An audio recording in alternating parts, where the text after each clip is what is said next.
Hi there, my name is Memo, this is my channel Houseplanty Goodness, and essentially it's a place where I like to geek out about my big passion. And you might be able to see some of it around me. I will generally talk about tropical houseplants. So today I want to talk about a plant that's a relatively common plant, but maybe this variety of it is slightly harder to find. It's not a rare plant by any stretch of the imagination, but it is a plant that I think a lot of people who are just getting into plants might want to look into. It's a really cool one to grow in your environment. So let me just pick it up. This is the Pothos Marble Queen. So you can see potentially where it gets its name from, and it's just because it's got a marbled type of variegation on the leaves, and you can see each leaf is very unique in the way that it grows. And there is a slightly yellowing leaf, and I'll try to pull it off and I'll bring it up so you might be able to see it. So that's what a yellowing leaf is. It's quite cool actually, because the green goes yellow but the cream remains creamy. But the thing to remember about this plant, and this is something that a lot of people might struggle with, is root rot. So root rot is a bit of a thing with this plant that could happen quite easily. Even more so than other pothos, I would always advise with the Marble Queen to let it go fully dry. Don't let it be sitting in entirely dry Sahara kind of soil for weeks on end and then watering it, because that could equally cause root rot, because what happens is that roots start essentially drying out a bit too much, and then when you flush it with water, that they can't absorb the water fast enough, and then that can cause root rot, and then it's a bit of a vicious cycle. So just keep an eye on it. You'll kind of know roughly how quickly your plant will generally dry out. There is always going to be a difference between the summer and the winter months. So obviously during the summer months your plants will absorb the moisture from the soil a lot more because they're actively growing. There's more light out there for them to be able to photosynthesize.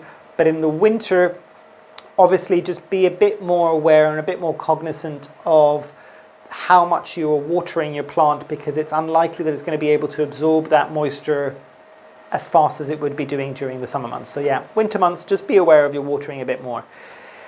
With this plant, as I said, root rot is a thing, and it's also another thing that you need to remember, and that's the same thing that would apply to any other variegated plant, is there's an awful lot of non-green areas on the leaves of the Marble Queen. And by that, it just generally means that this plant isn't as fast as, say, for instance, a jade or green pothos to be able to photosynthesize, because everything that is creamy or white, and now it's a bit creamy because the light levels are lower generally at the moment. In the summer, the variegation is a much brighter, almost white. It's never fully white. It's still kind of a bright cream color, but it does go a slightly darker cream color in the winter because there's less light. And I've talked about this all the time, that higher light levels will give you brighter variegation, not necessarily more variegation. But with this, the variegation is part of the problem that could be the cause for the root rot, because essentially if you're used to, for instance, watering your pothos, and by the way, the scientific name for the pothos is Epipremnum aureum, so that's usually the golden pothos. I don't think I've ever seen the other botanical names for any of these varieties. I think these are still Epipremnum aureum, Marble Queen, or Pearls and Jade, or Manjula, and all of these things. I'm not entirely sure, but I'm pretty sure that might be the case. But with this, obviously, because of the levels of variegation and because it's got all that white, it doesn't grow as quickly as you might see from an all green pothos, which means that there's more of a chance that you might get some root rot on this, which is generally the same on most of your variegated plants.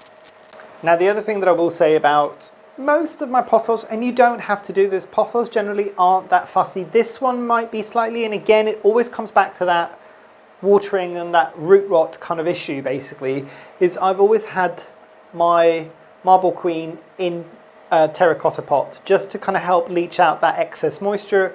I do have all of my plants, including all my pothos, in my light, airy, aroid soil mix. If you want to know a bit more about that, do check out my channel. I've got a full video on there on how I do my soil mix. I've also got all the ingredients that I use in my soil mix down in the description of this video as well, so you can check that out as well. But yeah, that's all you need to kind of bear in mind with this. It's still a pothos, it's still relatively easy going. Just be cognizant of your watering and be cognizant of trying to not get it to go towards rot. Now, the other thing that you might see is sometimes you get some highly variegated versions of the Marble Queen, and I don't know whether or not it's just a couple of growing stems that are highly variegated, like this one where they have very little green and it's more white, where it's called a Snow Queen. And again, as I said, I don't know if that is a cultivar within itself or whether or not it's just cherry picking from a Marble Queen on the most white stems and propagating those and creating a plant that is got more white than it's got green. Because again, as with most variegation, it's genetic, so it's within the stem. It's not caused by more or less light, essentially. So yeah, I think, again, this is a pothos, so you can have this in regular household humidity. It doesn't need the conservatory. I've got this in my conservatory because this is one of the prettiest pothos, I think, that I have in my collection. So I do like to look at it. And also, this was a plant that you might be able to see here. I got it as a tiny little Marble Queen that had maybe 3 or 4 leaves this size. And within a year, I've got a much bigger plant. And this could trail, but I keep wrapping it around, and eventually I will have to cut it and propagate it and create more of it. But I ain't got no space for any more plants or any more propagations. I have got 1, 2, 3, 4 propagation bins, and they are heaving. So it will just have to live its best life at the moment, as it is. But yeah, I'm trying to think of anything else. Remember what I say with my videos, if I'm trying to come up with other things to tell you about a plant and I'm kind of running out quite quickly, it generally means it's a relatively easy plant. And no other plants are as easy generally as a pothos plant. Obviously, as I said, just the fact of root rot with this one. If you really want to be a bit extra and you don't have a big collection yet, but you really do worry about this and you want to have it quite nicely, I always advocate for something like a moisture meter, and let me show you mine.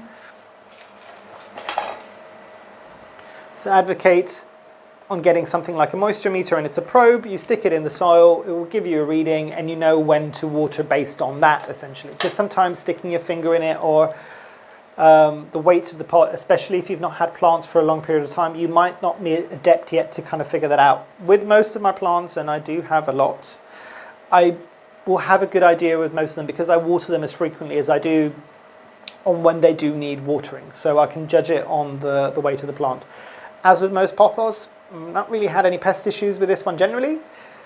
But yeah, I think that's everything I wanted to say about this. Very cool plant, a nice one for the more beginners who are wanting to go into slightly different plants. Maybe this might not be your first plant, but it might be your 10th or 15th plant, if that makes sense. But yeah, if you've got any questions, comments, do let me know down below. If you've got one of these and you grow things entirely differently to what I was talking about, do let me know as well. I'd love to find out how people are growing theirs. And yeah, hopefully you've enjoyed. Hopefully I shall see you here soon. And I truly hope you have a great rest of your day. Thanks. Bye.